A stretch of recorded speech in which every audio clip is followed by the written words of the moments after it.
ప్రభు అయిన యేసుక్రీస్తు నామమున మీ అందరికీ నా యొక్క వందనములు. ఈ యొక్క సమయమందు ఆరాధన వాక్యముగా మనము 107వ కీర్తనను ధ్యానం చేసుకొని మన దేవుణ్ణి మహిమపరుద్దాం. మొదటి 3 వచనములను చదువుకుందాం. యెహోవా దయాళుడు, ఆయనకు కృతజ్ఞతాస్తుతులు చెల్లించుడి. ఆయన కృప నిత్యముండును. యెహోవా విమోచించిన వారు ఆ మాట పలుకుదురుగాక. విరోధుల చేతిలో నుండి ఆయన విమోచించిన వారును, తూర్పు నుండి పడమటి నుండి ఉత్తరము నుండి దక్షిణము నుండి నానా దేశముల నుండి ఆయన పోగు చేసిన వారును ఆ మాట పలుకుదురుగాక. ఆమేన్. ఈ సమయమందు ఈ 3 మాటల గూర్చి మనము ధ్యానం చేసుకొని మన దేవుణ్ణి మహిమపరుద్దాం.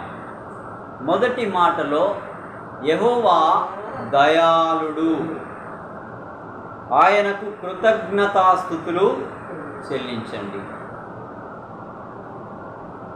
ఆయన కృప నిత్యము ఉంటుంది. ఒకటి, ఆయన దయగల దేవుడు కాబట్టి ఆయన్ని స్తుతించాలి. 2, ఆయన కృప నిత్యము ఉండేదిగా ఉన్నది.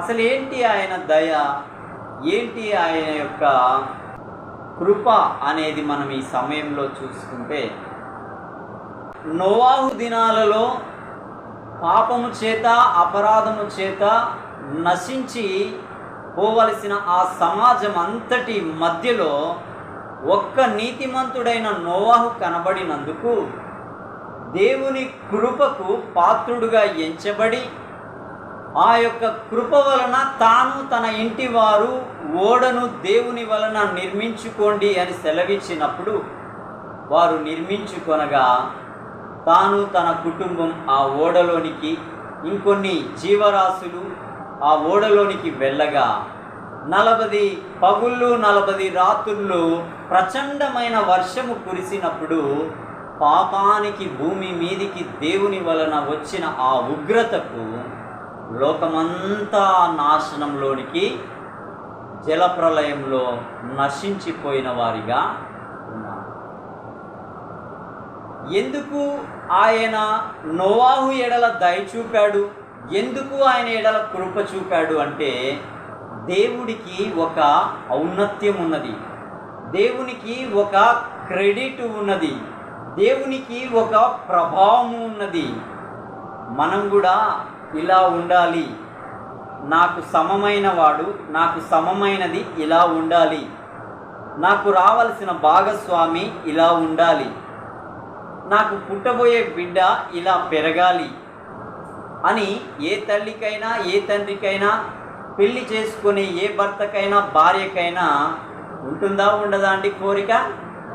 నిన్ను నన్ను చేసిన ఆ జీవము గల ఆ దేవుడు కూడా మానవులందరూ నా వలే ఉండాలి, నా వలే బ్రతకాలి, నా వలే జీవన మనుగడ కొనసాగించి నన్ను సంతోషపరిచి నా నుండి వాళ్ళు సర్వ సమృద్ధి అయిన జీవాన్ని, ఆశీర్వాదాన్ని, మేలును, ఖ్యాతిని, ఘనతను, ఆశీర్వాదాన్ని, అభివృద్ధిని, సంతోషాన్ని, సమాధానాన్ని అనుభవించాలని దేవుడు తన పోలికలో నరులను చేసినప్పుడు, నరులు వారి స్వకీయ ఇచ్ఛను బట్టి వారు వికృతమైన పాపపు కార్యాలను చేయుటను బట్టి ఆనాడు జలప్రలయంలో నశించిపోగా, నోవాహు ఎడల దేవుని దయ, దేవుని కృప ప్రత్యక్షపరచబడినందుకు తాను తన కుటుంబం రక్షింపబడినదిగా ఉన్నది. నేటి సమాజంలో సకల మానవాళి వారి యొక్క దేవుడైన ఆ ప్రభువుని కాదని, పాపం చేత అపరాధం చేత చచ్చిన స్థితిలో జీవమును కలిగి కొనసాగుచున్న ఈ నరులను దేవుడు చూచి తన ఏక కుమారుడైన యేసుక్రీస్తును లోకమునకు పంపాడు. అదే సకల మానవాళి ఎడల దేవుని యొక్క దయ. ఆ దయ క్రిందికి ఎవరైతే తన కుమారుని యొద్దకు వచ్చి ఆయన యొద్ద వారి పాపములను ఒప్పుకొని ఆయన ఇచ్చు కృప వలన రక్షణ పొందుకోవడానికి సిద్ధంగా ఉంటారో అట్టి వారు దేవుని దయ వలన కలిగిన కుమారుడైన యేసు క్రీస్తు ద్వారా విమోచింపబడి రక్షింపబడి రాబోయే నాశనానికి, రాబోయే ఉగ్రతకు, రాబోయే నిత్యాగ్ని దండనకు పాత్రులు కాకుండా తప్పించుకునే భాగ్యాన్ని దేవుని దయ వలన కుమారుడైన యేసుక్రీస్తు ద్వారా లోకానికి ఇట్టి వార్తను వెల్లడిపరచగా కొందరు ఆయా తెగలు, జాతులు, వంశావళులు, దేశాల వారు, అలాగే గోత్రాల వారు అనేక సమూహములుగా ఆయన కుమారుని యొద్దకు రాగలిగారు. ఆయన రక్తంలో వారి పాపములు కడుగుకోగలిగినారు. ఆయన ఇచ్చిన కృప వలన రక్షణ పొందుకున్నారు. దేవుని దయ క్రింద శిరస్సు వంచి నీ దయకై, నీ కనికరముకై, నీ కృపకై, నీ వాత్సల్యతకై, నీవిచ్చిన నీ రాజ్యానికై, నీవు చూపిన ఆ దయకై దేవానికి ఏమి ఇచ్చి మేము రుణము చెల్లించగలము? నిజముగా మేము అలనాడు నోవాహు దినములలో వారు చేసిన పాపానికి వారు శిక్షను అనుభవించినట్లుగా ఈనాటి దినములలో కూడా మేము చేసిన పాపానికి శిక్ష నిత్య నరకమే అయ్యుంటుండగా నీ కుమారుని యొక్క కృప వలన మాకు ఇచ్చిన రక్షణకై నీవు చూపిన ఆ దయకై నిండు వందనాలు నాయన అంటూ నేటి దినం యావత్ ప్రపంచమందు ఉన్న సకల పరిశుద్ధులు ప్రభు పాదాల యొద్ద శిరస్సు వంచి ఆయన ప్రసన్నతను కొనియాడుచున్న వారిగా కనబడుచున్నారు. ఇంకా మనం కిందికి వెళ్తే ఆయన ఏమంటున్నాడు చూడండి. యెహోవా విమోచించిన వారు ఆ మాట పలుకుతారు. ఏ మాట? యెహోవా దయాళుడని, ఆయనకు స్తుతి చెల్లించాలని, ఆయన కృప నిత్యం ఉంటుందని ఎవరు పలుకుతారు? ఎవరు ఆయన్ని స్తుతిస్తారు? ఎవరు ఆయన్ని పొగుడుతారు? ఎవరు ఆయన్ని గొప్ప చేస్తారు అని అంటే దేవుని చేత విమోచింపబడిన జనం మాత్రమే ఆయన్ని స్తుతించేవారిగా, ఆయన్ని గణపరిచేవారిగా ఉంటారు. కాబట్టి విమోచింపబడ్డాం. ఎక్కడి నుంచి?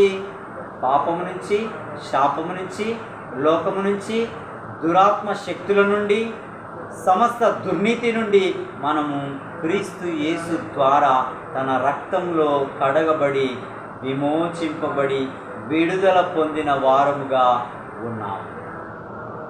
కాబట్టి మనం ఏమి చేయాలి అంటే, నీవు నిజముగా దయాళుడవు, నీ కుమారుడైన యేసుక్రీస్తు వలన నాకు రక్షణ ఇచ్చుటకు కృపగా నీ కుమారుని నాకు బలియాగముగా అర్పణ బలిగా అర్పించిన దయగల దేవా, నీకేమిచ్చి నీ రుణం తీర్చగలము?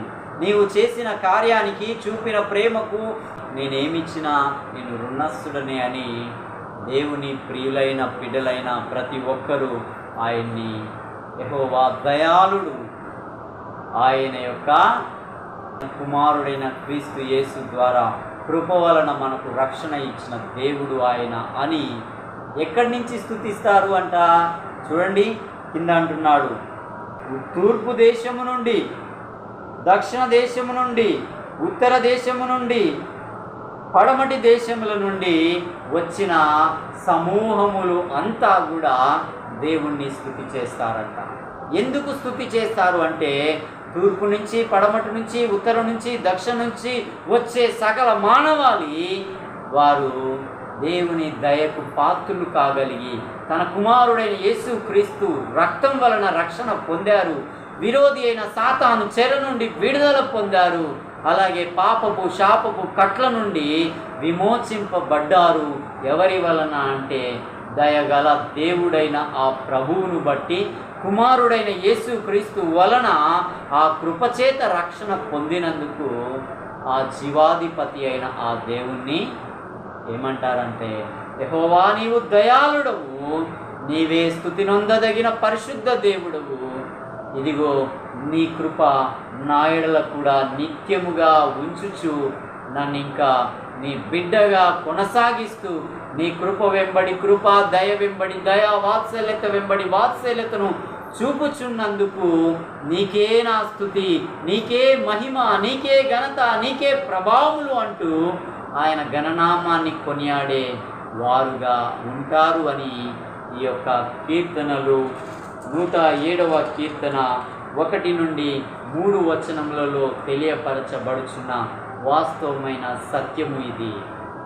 కాబట్టి మనము కూడా విమోచింపబడ్డాం, మనము కూడా పాపపు కట్ల నుండి విడుదల పొందాం.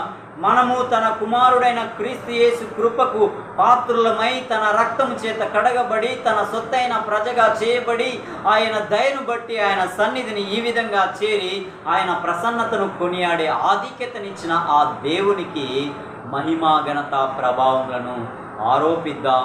దేవుడు తన మాటలు మన వెనికిడిలో దీవించునుగాక. ఆమేన్, ఆమేన్.